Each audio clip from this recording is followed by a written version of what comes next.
I'm Jason Bradford. I'm Asher Miller. And I'm Rob Dietz. Welcome to Crazy Town, where the menu consists of barbecued habitat, fricasseed ecosystems, and coral reef pudding. Yummy. Hi, this is Crazy Town producer Melody Allison. Thanks for listening. Here in Season 6, we're exploring escape routes, pathways that just might get us out of Crazy Town. In today's episode, Jason, Rob, and Asher are escaping humanocentrism. And here's a quick warning. Sometimes this podcast uses swear words. Language! If you like what you're hearing, please let some friends know about Crazy Town. Now, on to the show.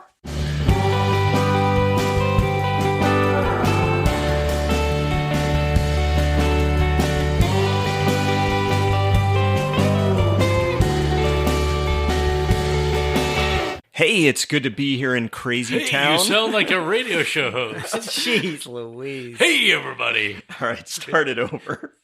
No, Seriously. we're keeping this. Let's go. Go. You're not getting away with this. It's good to be here with my friends Jason and Asher in Crazy Town, I think. WHYZ. That's where we put crazy in Crazy Town.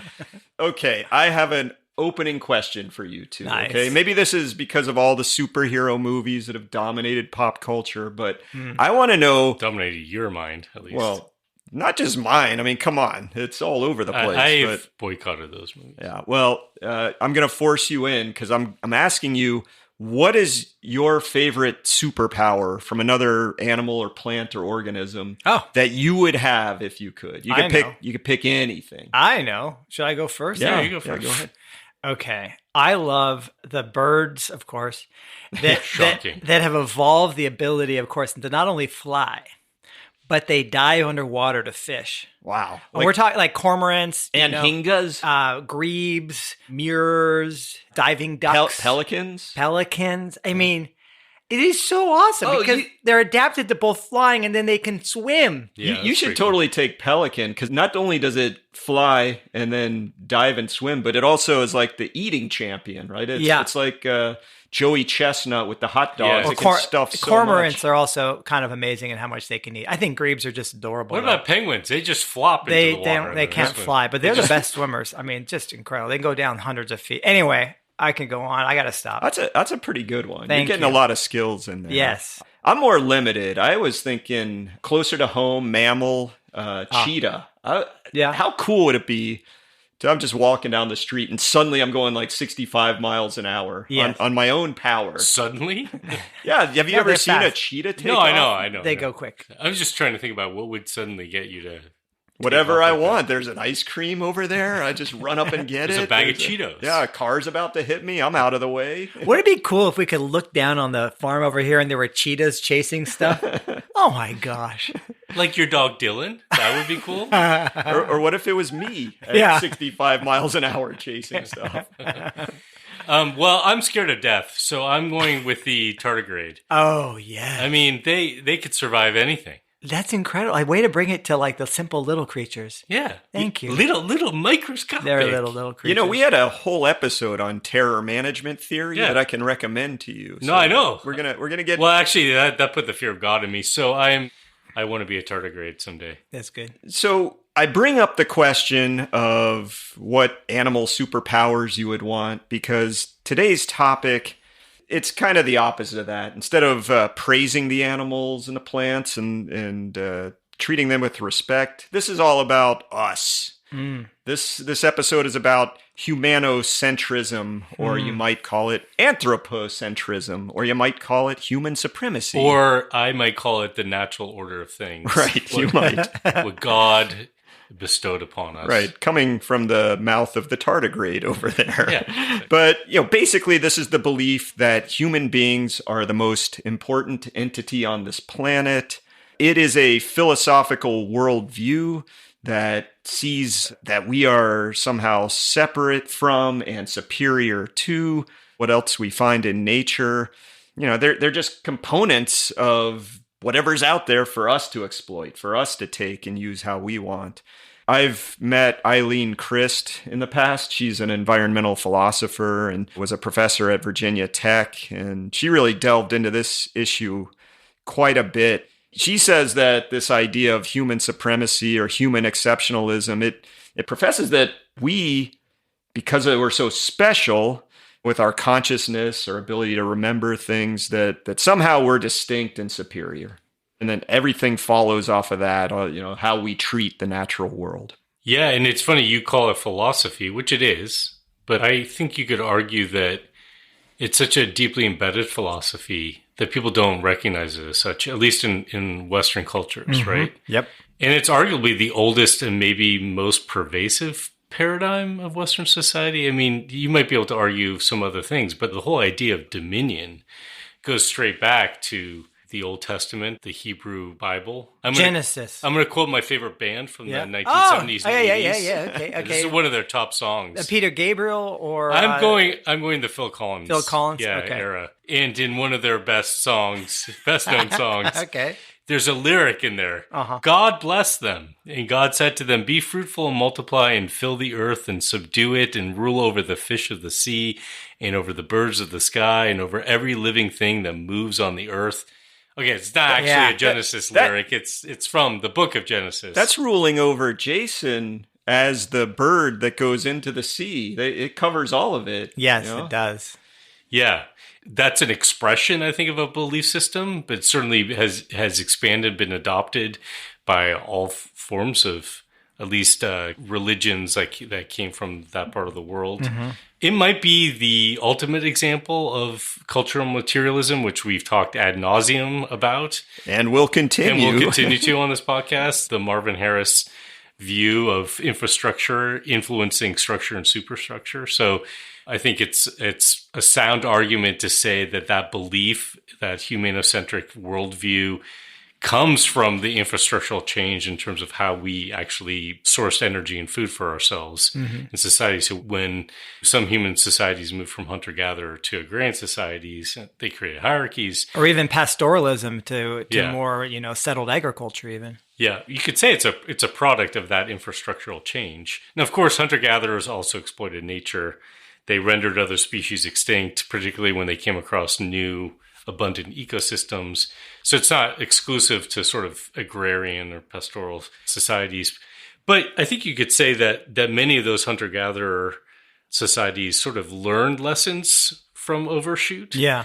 And if they survived that, learned how to live in greater balance with nature, and that shifted their understanding of the relationship of humans to the more than human world. Mm-hmm. We haven't done that. Those of us whose descendants come all the way back to the Levant and Mesopotamia, particularly, have not internalized that. Well, this then leads to this sort of idea, this fruitful and multiply and have dominion, to the growth then of humanity at the expense of other inhabitants on Earth. And of course, you can look at the incredible statistics. There was a paper published, Greenspoon et al. 2023, titled "The Global Biomass of Wild Animals" in the Proceedings of the National Academy of Sciences. And the ratio of humans plus human domesticated animals to wild animals, which includes sea mammals. Yeah, this is all mammals, right? All mammals, We're not talking fish and birds. It's just mammals. Yes, we're not talking fish and birds, unfortunately, but we're talking about all the mammals of which we're mammals and are domesticated mammals. The ratio is 17-1. So humans and our domesticated mammals out biomass non-domesticates 17-1. And then if you take the global human-made mass, right, we're talking all the concrete, especially, et cetera, steel, glass, there was a crossover point when anthropogenic mass started to exceed biomass. And that happened about the year 2020. Yeah, can we just appreciate for a second? Appreciate those? Yeah, lament, I guess is a better word, but 17-1. Yeah. Like you think about all the wild mammals out there. You can go out there and look at them and say, wow, glorious, abundant, but... And how much bigger, like all the world's oceans, the whales, the freaking dolphins. Sea lions. I know. Now, It's also a really relatively recent phenomenon. That's really remarkable to think about. I wonder what the ratio used to be. Right. The opposite. Was it completely flipped? Of it course. Was probably more than that. Well, like you're talking about... It might have been 10,000 to 1 in the other direction. I mean, you're talking about the the writing of Genesis, and Yeah. like around that time, you could measure human population in I think it was like around 190 million, right? Yeah. And now it's in the 8 billion range. So Yeah. that's the speed of that change, right? It's us multiplying. But I mean, even with that biomass measurement, a lot of it's for us. Like, think about the managed forests, the course. timber and the cropland. This is all included in biomass. Yeah. Yeah. So that's crazy. I see no problems with this. Guys. Yeah, I don't know. Stats like that, when you start unpacking them, it's astonishing. So that kind of thing that's happening, the consequences of us and our economies exploiting nature to this level, you could file that under what I find to be a terrifying word, ecocide. So, that's the killing of the ecosystem. This includes consequences like loss of habitat, loss of species and species diversity, and then the loss of things like water as we irrigate crops in the desert, or the erosion of topsoil, mining of sand and other things that you find in nature for our own economic use, and on down to the alteration of climate. Mm-hmm. It all flows so naturally from the humanocentric worldview. You could look at dominionism, this sort of the idea of what was laid out, let's say in Genesis. It doesn't necessarily have to lead towards ecocide. In fact, you could argue, hey, you have a responsibility as a species to care for the other living beings or the natural world around you. We didn't just say it's our responsibility. We're like, let's exploit the living shit out of it or get rid of the stuff that doesn't matter to us, basically. Do you ever wish... We took it much further. Do you ever wish, Jason, that Asher had been the one who had written Genesis? He would say, instead of subdue, he would say, exploit the living shit out of them, and people would be reading that it's in harder church. to translate from the old Hebrew or Aramaic. Nice color. I mean, that's maybe what they were trying to write at the time, but we didn't have the translation. It was lost in translation you're right. a little bit. Yeah. Uh-huh. We need a new Bible. You're right. Yeah. I'd be happy to write a new translation. That'd be great. New PCI project. Yeah. So not only ecocide, just the massive obliteration of the natural world, the more than human world, to suit our purposes, but also some of the aspects of it that are like, I don't know, is it for entertainment purposes? How would you describe it? Like in episode 49, the season that we did on watershed moments in history, we covered the founding of the first zoo, right? And that was in 4000 BCE. That's over 6,000 years ago. And it was an expression of wealth and power, right? To show that you had, all these creatures. Like, what is that? Yeah. And what is it in us that would lead us to think that was cool? What was your favorite character in the movie Roadhouse? What was the guy's name? Come on, it's got to be Dalton, the lead guy. Well, what about the bad guy? guy? You're talking about the bad guy, Brad Wesley. Wesley had a whole room of animals' heads on the wall. Yeah, trophy animals that he had hunted awful. from the world that over. Guy was I gotta say, I when I was living in Sonoma County, there was an environmental group that was doing something. I can't remember what the group was, but on their board, actually, I think it was a climate organization. On their board or supporter of theirs was a woman, and I'm not going to name names here, who was married into this family that owned like shopping malls in the area. Yeah. And she had married a man who was now quite a bit older, and they had like a fundraiser at their house up in the hills. So I went up there into the hills, and I walk into this great room, and the whole thing, the entire periphery of this great room, is basically parts of dead animals that this guy had hunted. Yeah. The legs of like zebras. Like, what the fuck is going on here? And then straight ahead was an enormous head of a bull elephant. Wow. With its ears stretched out and pinned against the wall. And I was like, we are here for what? Like, it was so horrific. And everybody else in the room was like, what the fuck is going on here? Right. Just so disturbed. And he was proud. He was like proud to show off his trophy room. I'm affected right now. The elephant taxidermy. That is unbelievable. Well, okay. Now, there's an interesting way you can think about a critique of humanocentrism or questioning the wisdom of it from an actual self-interested perspective, which is kind of ironic. Yeah, that's a pretty humanocentric way Right. to think about this. But, this is one of the ways that So you're people saying are... even if we just cared about ourselves, there's a critique of it. Yes. Okay. And so this is one of the kind of utilitarian or instrumental arguments that people who are trying not to be humanocentric make to try to counter humanocentrism. I'm going in circles right now. It's a tongue twister, brain twister. So it takes this systemic view of nature, right? And in removing and degrading critical components of nature, we are putting the broader system at risk. So, there's this whole thing about, the tapestry of life, and you start removing species and populations, you fray the tapestry, and then it becomes weak and can fall apart. So basic life support functions become at risk. And I think about life support functions. Ours, exactly. Yeah. Well, I think about it in other systems, like you have a car, and if you start removing parts from that car, like the wheels. Yeah, I mean, it's okay. You could take like the interior panel off the door. The radio. You don't need the radio. Yeah, you could take the radio, but you start taking the wheel, or you take the gear shift, engine out, or whatever. Yeah. It's like, okay, this thing's no longer a car. Exactly, it doesn't function. Right. I mean, if you lose the cigarette lighter, just forget it. Right. You're not going anywhere.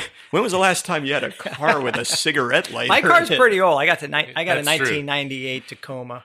Anyhow, a good example people cite, pollinators are now that there's a new darling in biodiversity conservation is pollinators, because people can relate to the fact that they eat. And we are heavily dependent on pollinators. Let's be honest. I know. So a lot of our food that we eat requires that there's some little insect that flies around and spreads the pollen. Yeah. So obviously there's a loss of pollinators that's significant. And in 2017, a German study documented a more than 75% decline in flying insect biomass over a 27-year period.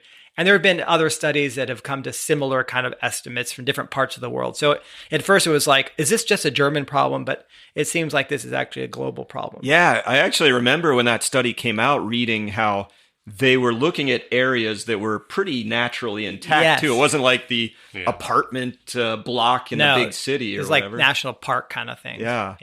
Well, okay. Well, if we're going to question humanocentrism, how about from...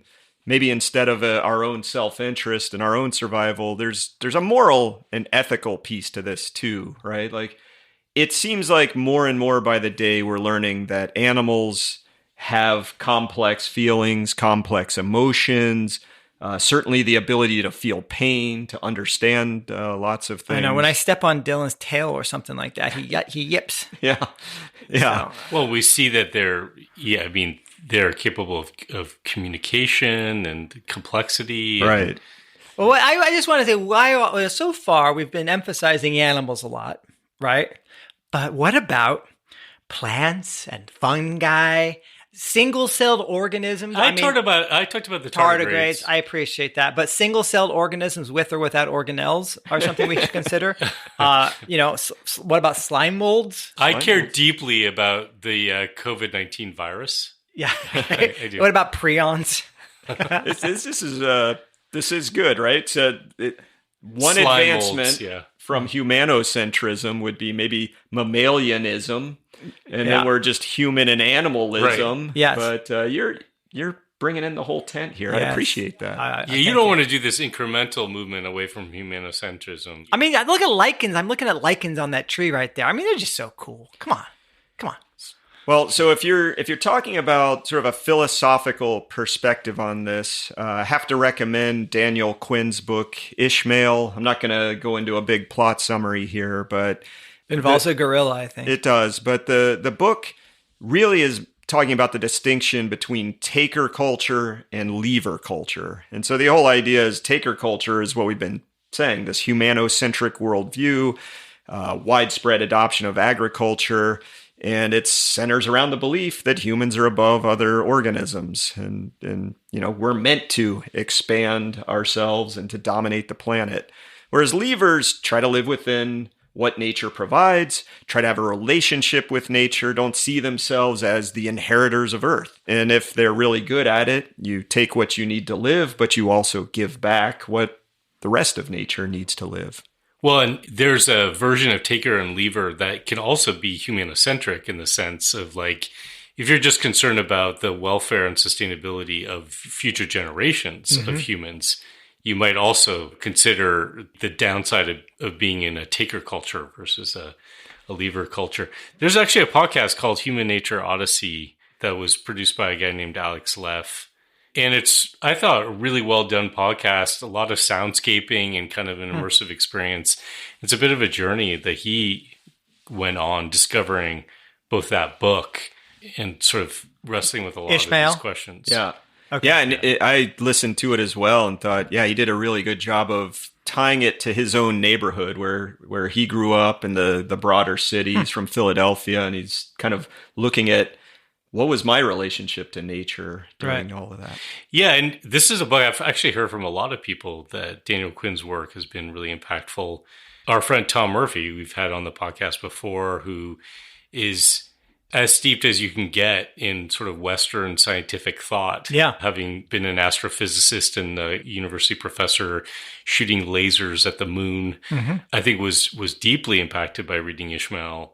You know, he's already on a journey, but he's certainly now he's gone into a very interesting place. And we publish a lot of pieces by him at Post-Carbon Institute's website, resilience.org, where he's exploring human exceptionalism and modernity. And I think really challenging those notions in a way that I think is really powerful, coming from somebody who's so steeped in scientific method, you know, the rationalist discourse kind of. Yeah, I think his personal journey is fascinating. Yeah. It's fun to talk to him about that. Yeah. You know, we're talking about questioning humanocentrism in different ways. And I actually want to question a little bit of the environmentalist take on humanocentrism too, because typically you'd say environmentalists are obviously concerned about the welfare of the planet or ecosystems.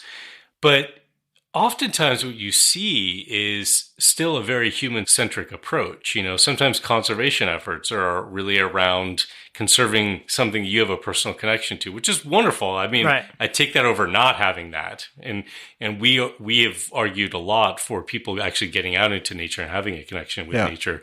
So I'm not poo-pooing that. I'm just saying it's still kind of often driven by us having a personal connection to something and people caring about a specific place because of their own interest in it. And sometimes that leads to NIMBYism on things like, I want this green space so that I can walk my dog in it or whatever. But it also, you could look at it in terms of efforts, I think probably within environmentalism, to work within the system. Right.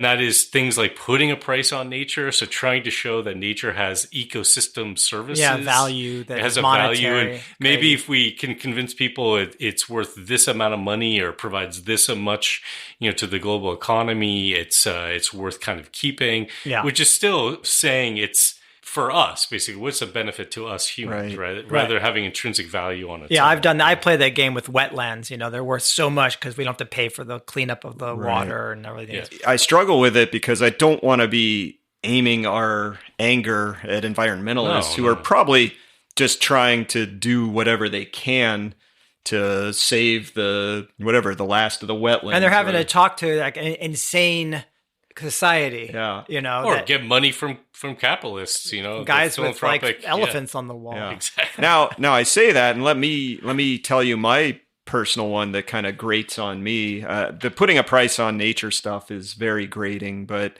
the whole idea of maximum sustainable yield, like this is a commonly used term in fisheries.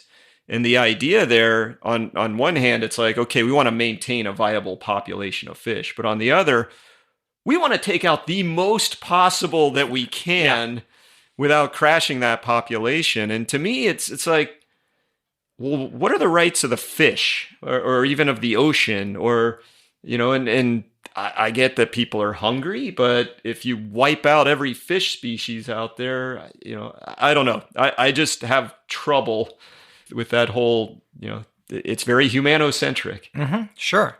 The other thing I think about is what species or ecosystems do we decide are worthy of our attention and conservation? And so, you know, the classic is the World Wildlife Fund has the panda as their logo, their icon. Charismatic megafauna. Yes. By contrast, you know, there's a newer organization called the Xerces Society, which has, you know, is a butterfly. And so its insects are suddenly getting attention. But that hasn't been the trend, right? The trend has been these big, charismatic, maybe umbrella species that perhaps the conservationists know if you have enough habitat preserves that for pandas, then you're probably getting a lot of other species going along. So that's the rationale. But it really ties into having to sell it to people. Yeah. I mean, I do think people feel more kinship with animals that look like them. Yeah. You know. I look like a bug, so I like the Xerces society. A dung beetle, right? Yeah. Yeah. Way to bring the poop in. Thank you. Good job.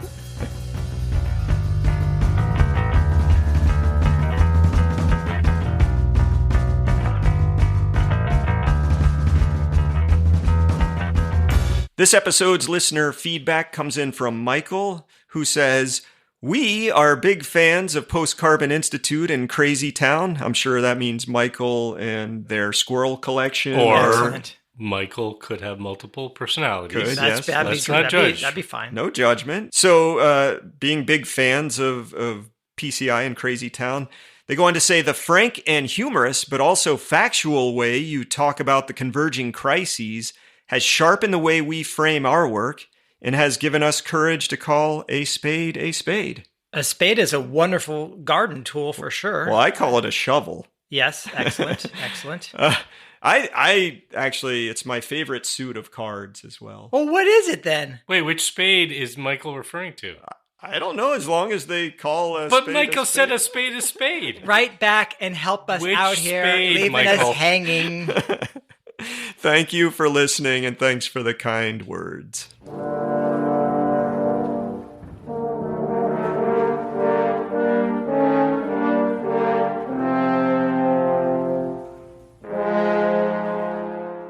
Welcome to the Marvin Harris Memorial Lens of Doom, where we explore cultural materialism, starting with infrastructure, the environment, things that we build, the stuff that surrounds us, and how that influences structure, which is the laws and the policies of the land, and how that then influences superstructure, which is the culture and the beliefs and the worldview, which is really what we're talking about today, the worldview of humanocentrism. So I'm just going to start with the most obvious infrastructure of humanocentrism, and that's the way that we've replaced nature with human-built environments. And especially talking about modern urban environments where you've got big apartment blocks and skyscrapers and roads and, sort of all the pavement and the transportation networks. Well, that's the obvious thing to look at. Like you can imagine a city and what was there before, right? Yes. With Well, I like to be known, besides the 80s cultural guy, as the purveyor of obvious things. obvious things. Well, at least we did an homage to nature by making sure everything is like straight lines. Because yeah. that's ubiquitous in Yes, nature. right. But also, the cities occupied places that were formerly covered in soil, obviously, or forests or wetlands. They may have filled in the bay, right? So aquatic habitats. I mean, usually cities were put near water of Yeah, some kind, exactly, right? Like the San Francisco Bay is half its former size or something ridiculous, right? But also I think about the farms, and when I drive around and look at farmland, because I live, out in the country, I've also seen places that have gone back where they've taken a farm field and within 10 years, it's now prairie habitat. And you just realize, wow, the extent that this used to be, the amount of flower, this is the springtime and with the prairie in bloom is just so stunning. And to imagine that this landscape was actually dominated by millions and millions of these plants that have with all their richness and color. And what did we replace it with? Mostly these monocrop big fields. Yeah. It's rather shocking. So there's the infrastructure of us, in a sense, removing the natural world. Yeah. There's also the infrastructure of us sort of putting remaining parts of the natural world into a box of some kind, right? And those efforts are often wonderful and laudable efforts, like the national park system, for example. Yeah, love me some national parks. Yeah. Love them. It is a little weird, though. I mean, you think about it, it's like, what is the experience? It's people going in there with their cars and RVs, riding their ATVs or their snowmobiles. I guess getting a permit to get into Yellowstone is almost impossible. You need to get a year ahead of time. You're going to be in a line of traffic the whole way through the park on that one road or something. Yeah, I've tried to do some hikes in Yosemite where you have to actually pay money to get in a lottery system. And then you lose your money and you don't get picked in the lottery, so you don't get to do that hike. You know?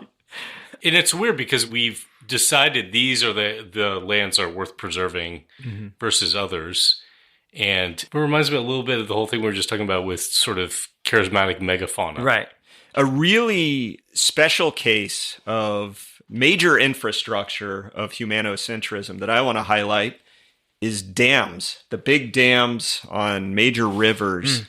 Think of the hubris it takes to block up a river and just utterly change the habitat, change the species composition, change the kind of... Flood a canyon. Yeah. But Rob, we're creating cheap and clean electricity. Clean, yes. Well, I started looking up, just how much damming are we doing? And National Geographic reports that 2/3 of all the world's longest rivers are dammed. 2/3.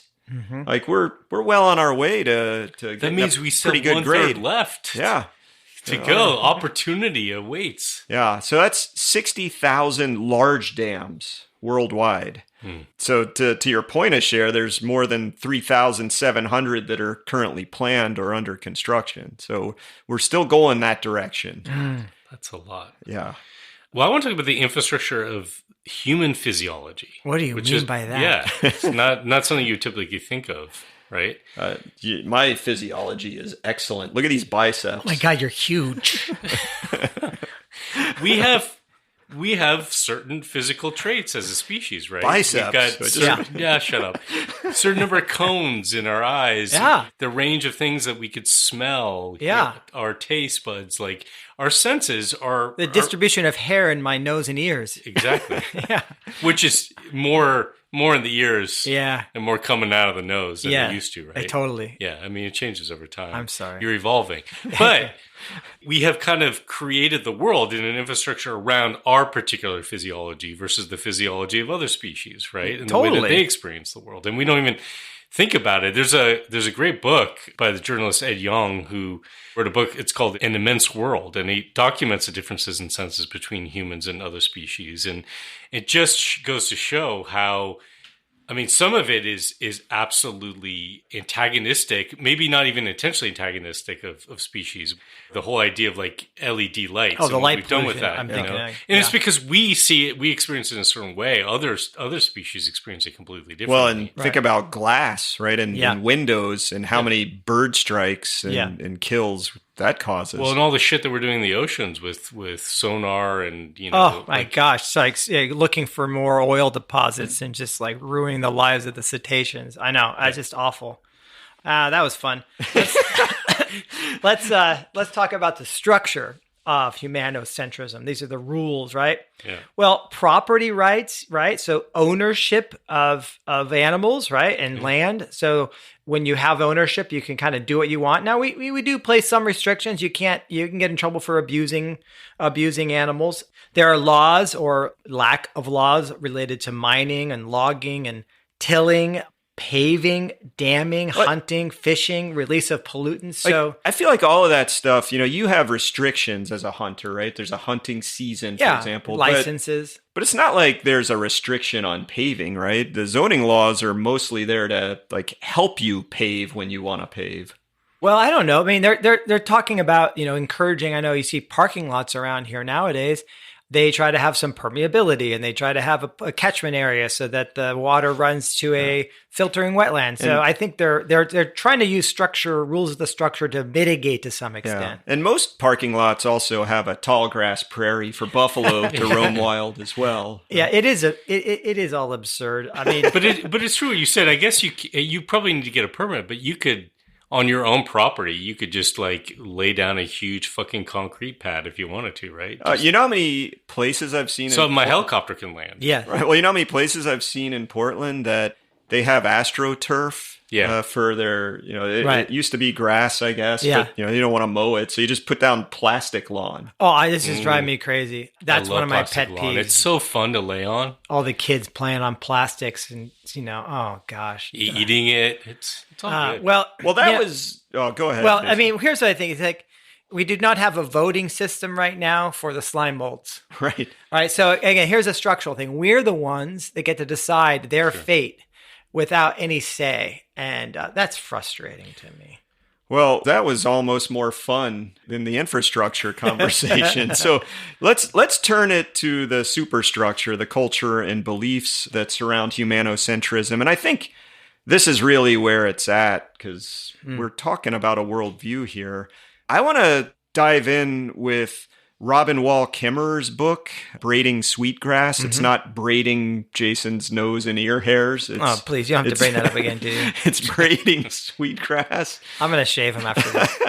Get the clippers out. Yeah, Shaving Sweetgrass is not as good a book, but no, it's an excellent book where she is describing kind of the confluence of indigenous thinking and science, but she opens it with a comparison between two origin stories. Mm-hmm. One is Eve's origin, expulsion from the Garden of Eden, versus Sky Woman in indigenous mythology.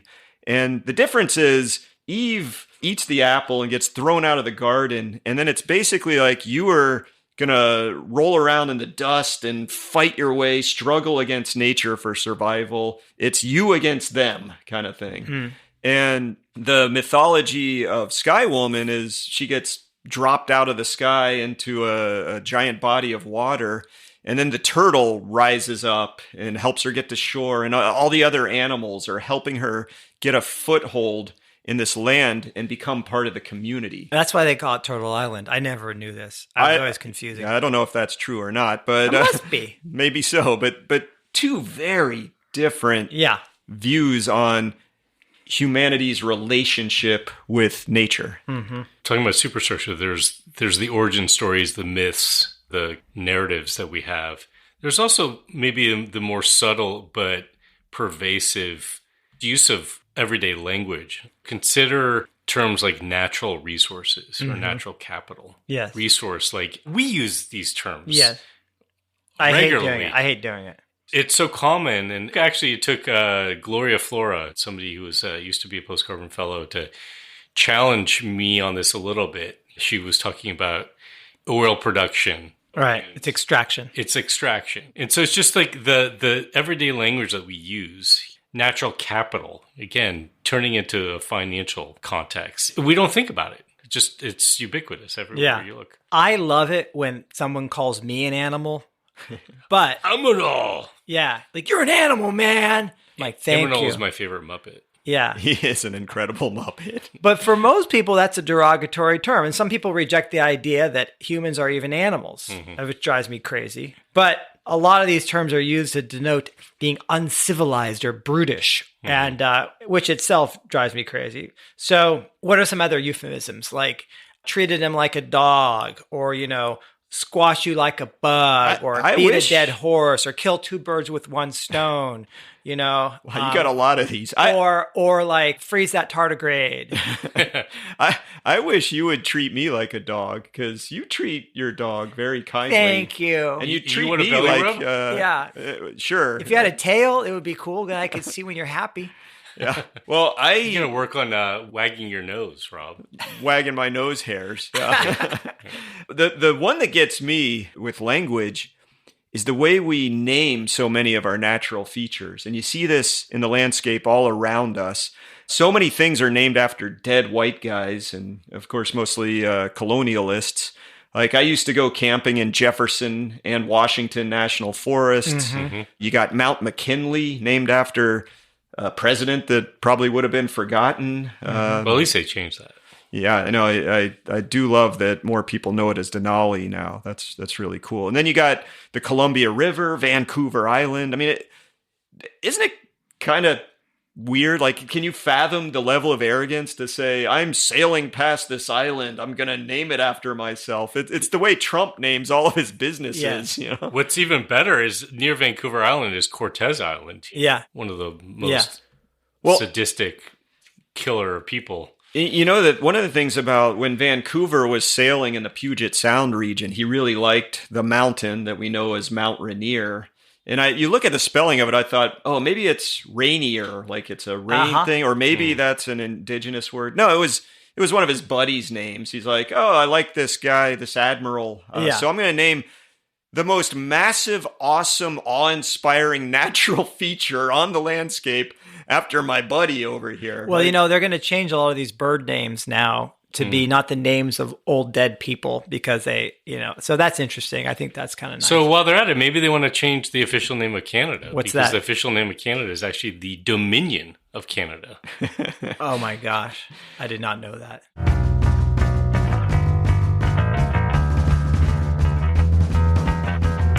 Every decision I've ever made in my entire life has been wrong. My life is the complete opposite of everything I want it to be. If every instinct you have is wrong, then the opposite would have to be right. All right, let's think about some personal stories of doing the opposite. And I want to start with birds, Jason. You're going to like this, okay? Let's just keep talking about that. Let's do it. So we know the population of wild birds in North America has fallen by 3 billion over the last 50 years. Very sad. Ouchie. Sorry to bring that up. But I had a problem with a bird, or maybe it was a couple of birds recently. So, when I come down here to work with you guys on the podcast, I stay in a tiny house that's over at my friend's place. It's adorable. Yeah, well, sometimes in the morning you hear some knocking, and it's flickers, northern flickers, banging on the side of this thing. And so, They're cheeky. They're cheeky. I know. Beautiful bird. Yeah. I mean, it looks a lot like, to me, trout look in the water with beautiful spots and red streaks. And the woodpecker family, Yeah. folks. Yeah. So Anyway, continue. anyways, Sapsuckers. it was doing some damage. Like it's knocking little holes, and I'm like, that's bad. And I hadn't realized how much damage. So I went around and there was a fist-sized hole in the side of the tiny house. Oh, wow. And so I'm like, how am I going to deal with this? And luckily there's a lot of resources for I didn't want to poison the bird. I didn't want to kill the bird. So the idea that I did and is kind of working is you put up a birdhouse that a flicker could move into. Oh. So rather than trying to excavate a hole in your house, it could just move into the home you gave to it. That's so heartwarming. Yeah. Well, and I used the home to cover the hole. No flicker has moved in yet, but they're not pecking the house anymore. Oh, that's cool. Well, let's keep talking about birds because I like that. So I'm kind of proud of this statistic. I'm like 25th in the county or something like that for like bird sightings for the year for species. So I'm kind of a middling birder, but this is a competitive county, Benton County. But you're a novice. You're good. I'm good. You take this seriously, though. I do take it seriously, but I'm good. I'm not elite. Okay. But guess what is elite? What's elite is my yard. My yard is my personal birding location, which is the farm here. Yeah, let's not your yard. I mean, this is like 100-acre property here. 115 if you include everything. So yeah, I mean, that's elite. I got 96 species for the year, which is yard numero uno for the entire state of Oregon by a good margin right now. Wow. I think I'm up by about 5 species over my nearest competitor, which is up towards like by Sisters area.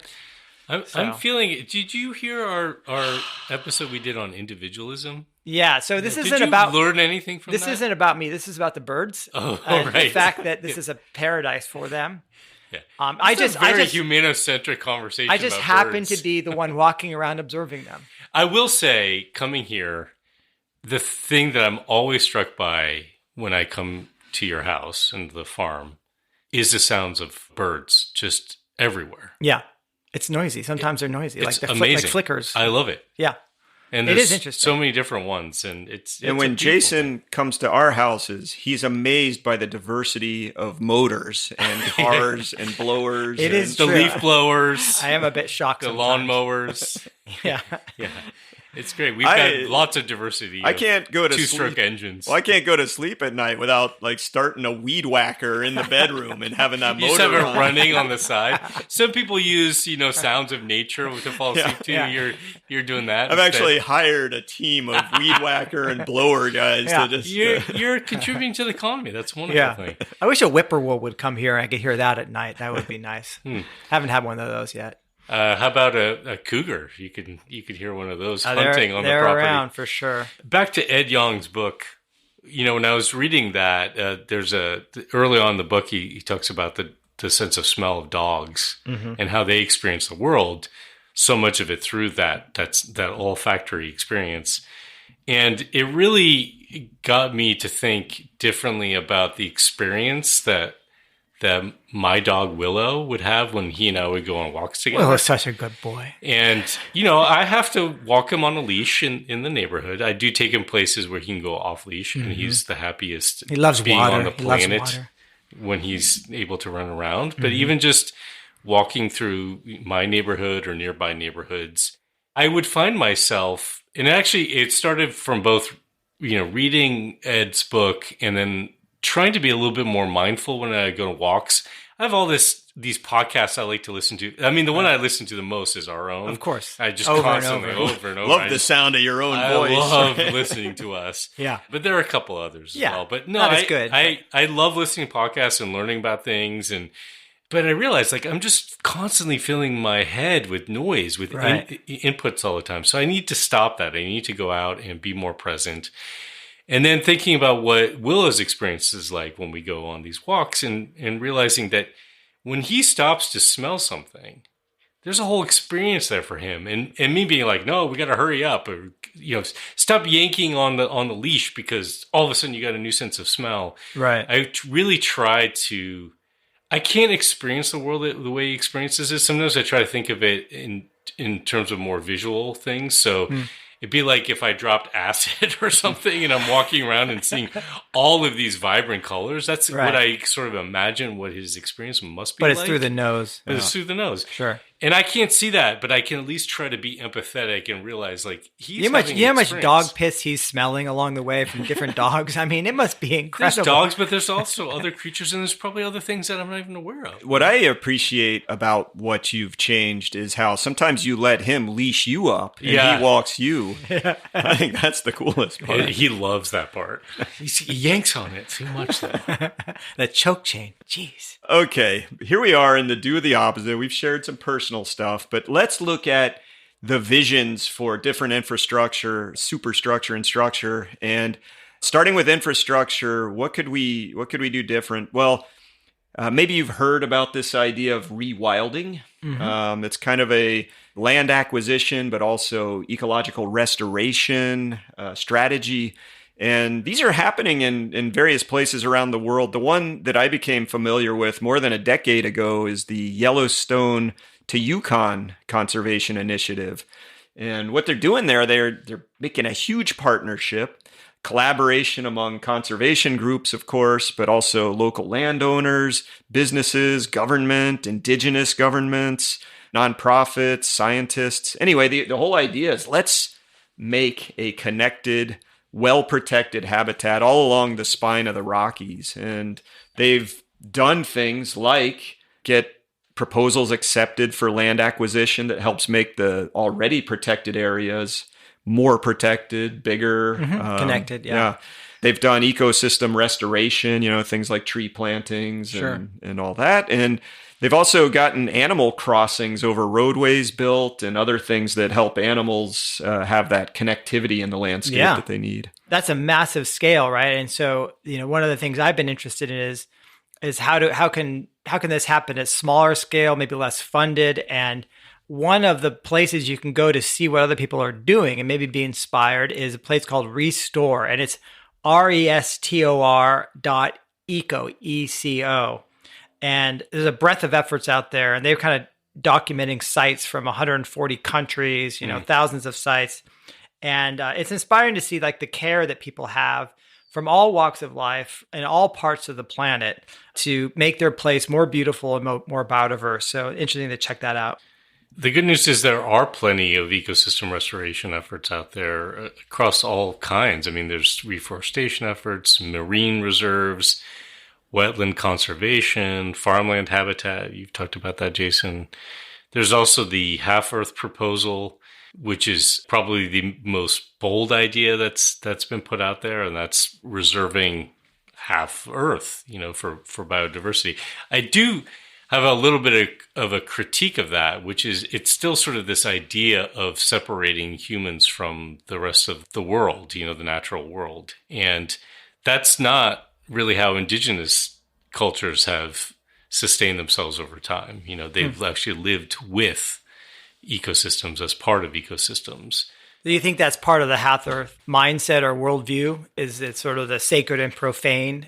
I don't know. It all depends on how things like that are done, but it does feel a bit to me an extension, maybe the most bold version of this idea of like, let's concentrate humans in certain places, cities and stuff, and then we can protect nature from us. When it should be the whole Earth, which is that's still humanocentric in the sense of like, no, the shift that has to happen here is a reorientation in terms of our relationship with the more than human world. Yeah, every place is sacred and worth of protection. Well, kind of taken to its extreme, the proposal is to literally cut the Earth in half, and the humans are on one side, and everything else is on the other. Oh, that's and we just orbit around the sun together. Is that a flat Earth or a round Earth? Or like, what's in the center? Well, a humans, Yoki center? We will be on the flat part of the Earth for sure. Okay. Right. Well, if you want more inspiration on what to do, Douglas Tallamay is a professor in the U.S. and wrote a book called Nature's Best Hope, A New Approach to Conservation That Starts in Your Yard. And I think it's a great book. What I got out of it was how critical native plants are. And a good example is like the Norway maple. And I actually got a pair of Norway maples out here. I'm going to guess where they're native. Good. I'll keep that a mystery, but you can guess. Norway, Oklahoma. Right. Yeah. And if you were to like look at, say, a Norway maple versus, say, the native maple here, like, say, the big leaf maple, and you were to count how many insect species and the biomass of insects on the two, there might be 100 times more insect biomass on one versus the other. So it's quite remarkable, the difference. And what that translates into is little lepidopteran larvae, would be like caterpillars, and the ability for little birds that are trying to feed their young to go out and grab those and bring them to the nest. A little chickadee pair might feed off of a few hundred little caterpillars a day for their nest, and they just aren't available when you have these landscapes of non-natives. And then, of course, the same thing happens with all the pollinators. When you have a diverse landscape that's not just a lawn, but has all these native plants, then you can support all of the insects that require pollen and nectar as food sources. Mm-hmm. So really interesting organization that then also helps people figure out how to re-landscape where they live. It really feels humanocentric to think you could take whatever tree species you want, plant that on wherever you are, and think that it would do the same thing that the thing that evolved there over all that time would do. Well, it reminds me of what Asher was talking about like not being aware of the dog's point of view. Like we're so unaware that all these species were relying on, and we think, oh, it's a tree, it's creating shade, it's green, it's photosynthesizing, it'll give us oxygen. Great. It's fine. And it realized that we're just shredding all these important relationships. Yeah. Speaking of that, I get really excited thinking about how we might teach children differently. So there are efforts like the Center for Eco-Literacy and others who've been doing projects in schools, working with young children in particular to create more connection to the natural world. And some of the things that they do are actually trying to teach science through either like a school garden project or other kinds of things. It's in some ways multidisciplinary. But imagine if we taught kids to recognize what Ed Young talks about in his book, the different ways that other living beings experience the world, the different senses they have. Imagine taking kids with their imagination and trying to have them experience as best they could with our limited senses what their physical environment might be like for other species. Yeah. And then try to think about how to change that infrastructure, even on a small scale, to better suit and be more. This sounds stupid, but we we're more mindful now, right? We think about ADA compliance, and we try to think about physical spaces that are more conducive to different humans, right, with their different abilities. If we try to do that for other species as well, and particularly starting with young kids, then that gets embedded in them. Right. Even though it's an infrastructure project, in some ways it's a superstructure project. Okay. Yeah. The problem is the rats and the roaches and the crows and the other things that really like the infrastructure we have, they're going to be pissed. It's true. It's true. Well, so what you're talking about makes me think about the structural changes that may evolve with a society that's thinking like that. Mm-hmm. They would want to make different rules, right? And there are these discussions, these notions of rights of nature and so-called, personhood for members of the more than human community, which fascinates me that you can actually do or say that. But I see it as like we're using the legal system because it cares so much about individual rights. Right. So it's weird. Yeah, like corporate personhood. Exactly. Right? Okay. If they can be a person, so can, a butterfly or a river. Yeah. Right. Ecuador was the first nation to include the rights of nature in its constitution. And that happened actually as far back as 2008. Ancient times, 2008. Yes. Well, Panama also kind of followed suit and has some constitutional provisions about protecting nature. And there's actually some teeth to that. So there's something that happened recently where the legislature in that country had granted a Canadian company a 20-year permit to run this huge copper mine. Awesome. Yeah. Well, there were massive protests of this copper mine, including a lot of indigenous folks and communities. And they were protesting the damage, as you might imagine, that a big open pit copper mine would cause. And towards the end of 2023, Panama's highest court ruled that the issuing of that permit was illegal. Sit down, Dominion of Canada. Yeah. Yeah. It was unconstitutional, and they had environmental and human rights violations. So think about the consequence. They actually closed this mine, okay? Took an economic hit. It's the biggest open pit copper mine in all of Central America. So this was 7,000 direct jobs, 33,000 maybe indirect jobs, 5% of national GDP. Wow. I mean, it's the biggest case I'm aware of where you said nature has rights and it's more important than these dollars and economic benefits. But it also goes to show, you bring that up. I mean, that actually has consequence. And we've talked about escaping capitalism. It's such an indication of how locked into capitalism we are that it's a pretty brave act, and politically brave act, right, maybe, and comes with actual real consequences for the people that worked at this mine and others because of the economic system that we have. Yeah. To me, it's not just reassuring, it's inspiring to see what feels like a real acceleration and growth in rights of nature work and efforts that are happening around the world. We have friends, Mari Margill, Thomas Lindsay at the Center for Democratic Environmental Rights in the U.S. They've been working all over the world with national governments like in Ecuador and regional governments, but also local communities in the U.S. on rights of nature protections. And there's an organization called the Community Environmental Legal Defense Fund that actually has a really great timeline on their website that goes back to 1972. It feels like 1972 was a real seminal year. We've talked about limits of growth. Mm-hmm.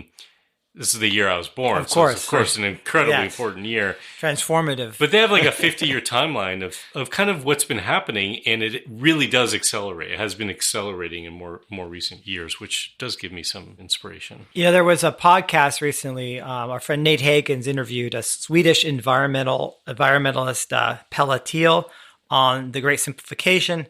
And she was discussing the rights of nature, as we've just covered, but also the idea of making ecocide a crime in international law, similar to how we have human rights violations are illegal, and you can charge corporations and CEOs, with the crime of ecocide. I think that would be really cool. Yeah, and you would think that sounds kind of like, okay, an environmentalist coming on a show and saying, hey, let's make this a crime, but it's actually happening. She talked about an organization called Stop Ecocide International, and they're trying to get this into international law.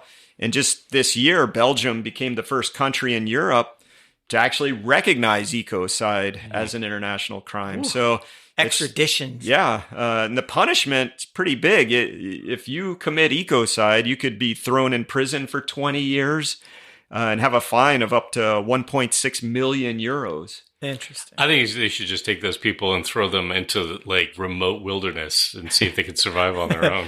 No, they'd be taking down trees. Throw them into a really big shark pit. How about that? There's this other effort that's been happening, I think, growing some attention and focus around the concept of multi-species justice. Some of our listeners may recall an episode that we had done, an interview we had done with Danielle Sellermeyer, who's a professor at the University of Sydney, on the work that she's been doing there. She's become a great friend of mine, someone I really adore. And she defines multi-species justice as, quote, a theory of justice that includes not only the interests of all humans, but of the non-humans, such as other animals, plants, forests, rivers, and ecological systems. Taking their interests seriously as justice claims means there's a moral and political obligation for the basic institutions of society, including our political and legal systems, to take those interests into account when making decisions. They can't be dismissed simply because they're inconvenient or costly, and attending to them is not a matter of charity or generosity. So, I mean, just think of it in simple terms like how we would view human rights. Yeah. That is really comprehensive, but Jason, I did not hear mention of slime molds anywhere in that. I'll talk to Danny about it. Yeah, I was going to And say, see if she has a... You got a connection here. Maybe we can slip that in. I would appreciate that. Yes, I would appreciate that. I'll talk to her about that. Yeah, it should be written into law. So I'm just imagining a society that goes through the change infrastructure we talked about and the structural laws that are being worked on. I think that what you would get, you would get this sort of superstructure or mythologies, belief systems, more akin to what might be called deep ecology nowadays, as opposed to the environmentalism that you were talking about, Asher. Mm-hmm. And so what we mean by that is that these other species and nature has an intrinsic versus an instrumental value. Yeah. And humans are connected and part of everything else as opposed to being separate and special. And there's a good quote from Aldo Leopold in the Sand County Almanac. I can't remember what year that was written, but that's early to mid 20th century, right? We abuse land because we regard it as a commodity belonging to us. When we see land as a community to which we belong, we may begin to use it with love and respect. Mm-hmm. We talked about language earlier, so thinking about a shift in language. Rob, you mentioned Robin Wall Kimmerer's book, Braiding Sweetgrass. She discusses how her indigenous language, Potawatomi, did I pronounce that right? Maybe.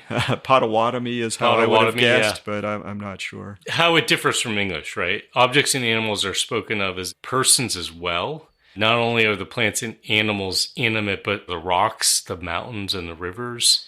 I do think that that's an edge for a lot of people. So when people talk about the more than human world, the reason I think that they use that language versus just talking about other species is because it includes things that may seem inert or inanimate, to us. I remember in New Zealand, like the tallest mountain in the English is called Mount Cook, named after Captain Cook. Captain Cook. And the indigenous word for it is Arokai, or cloud piercer is what that means, which is, which one is poetic? Which one is the one that you're in relationship with, right? Utterly amazing.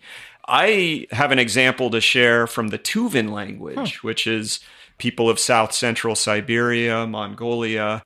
It has a very nature-centric vocabulary and really descriptive words for animals and natural processes. And some of their words sound like things that you would hear in the landscape around you. So that's kind of cool.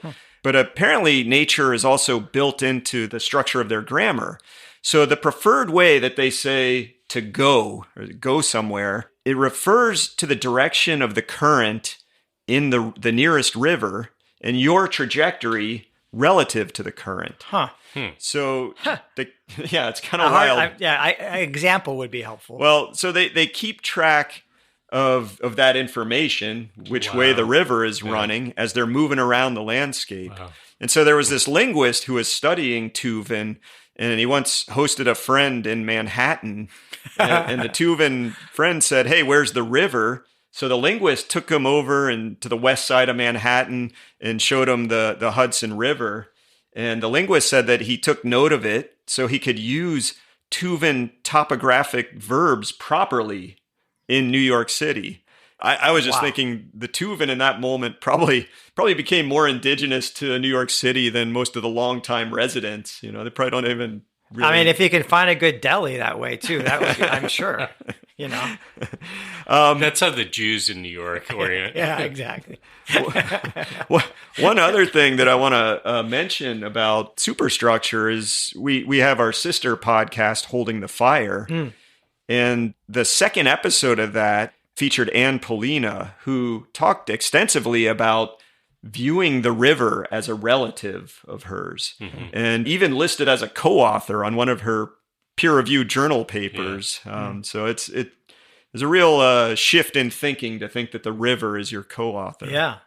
I want to bring up one more initiative of Do the Opposite that I think kind of ties everything together. And this is something I've been thinking a lot about. It's the undamming of the Klamath River. Remember I said how damming seemed like the most hubristic, humanocentric thing you could do? Well, we have an excellent Do the Opposite going on right now, where a series of 4 dams that have been run by the Pacific Power Company, they were built starting in 1918. These things, you can imagine the hit that they caused to salmon on the Klamath River. The indigenous cultures were all in community with the salmon.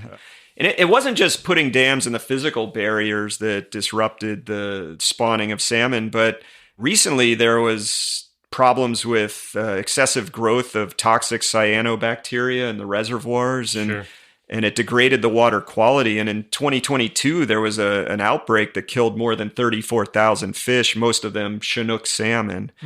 Anyway, after decades of indigenous activism, finally, the federal agency responsible for dams, FERC, approved the removal, and that is underway as we speak. Those dams had, you maybe think, oh, what about the clean electricity they were producing? It was only a very, very small percentage of what Pacific Power was producing. So just a time to get rid of these dams on that river system. Yeah, I've been following this a bit, and it's not just that the water's now running free of the dams and you're done. These tribes have been really busy getting ready, right? Gathering seeds, developing nurseries. Thousands of trees and shrubs are going in along the riverbank to just increase the rate at which you can restore that ecosystem. But it also turns into a cultural restoration. The members of the Karuk tribe participate in ceremonial salmon fishing using handheld nets. And in many years, there have been no salmon to catch. And so when this river runs freely again, then they're going to be able, of course, to have better salmon runs and really feel like their tribal lifestyle and ways are back as well. This is then all part of then allowing a people who are part of this place to really reconnect with it probably better than they have in a long time. Yeah, Sami Jensal III, who's a Yurok leader, I think put it really well. He said, quote, "The restoration is not just about meeting the state conservation goals or adapting to climate change. It's about justice and healing and returning to a more balanced relationship with the natural world." Sami's director of a group called Ancestral Guard, and they're focused on teaching traditional fishing and farming methods to indigenous youth. So in some ways, this is like superstructure, structure, and infrastructure all coming together in this one sort of project.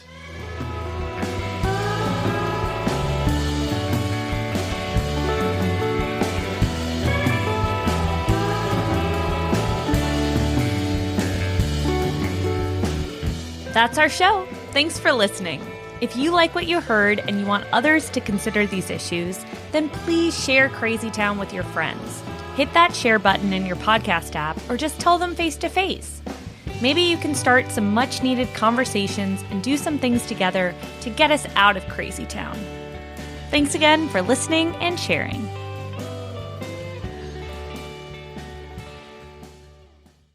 Dominionist theologian Walter Crankship was walking on his Branson, Missouri lawn one morning when he came across a congregation of Fulgo septica, also known as dog vomit slime mold. His fascination with this curious organism was so great that by that afternoon he was asking, "Do slime molds go to heaven?" Such is the title of Reverend Walter's new book, where he uses his understanding of Hebrew, Greek, and Sumerian to reinterpret original biblical texts. What he discovers is bound to transform Christian thought. We now know that the phrase, "be fruitful and multiply," was meant to apply not only to humans, but to all of God's creation, including slime molds, and that the Romans mistranslated the original word of God, inserting the Latin dominum, meaning lordship or right of ownership, instead of what our Creator intended, which was de minimis, meaning to be small and humble. Get your copy of Do Slime Molds Go to Heaven today and experience the discomfort and potential social isolation of now thinking everything you used to believe is bullshit. Crazy town, da da da da da da da, crazy town.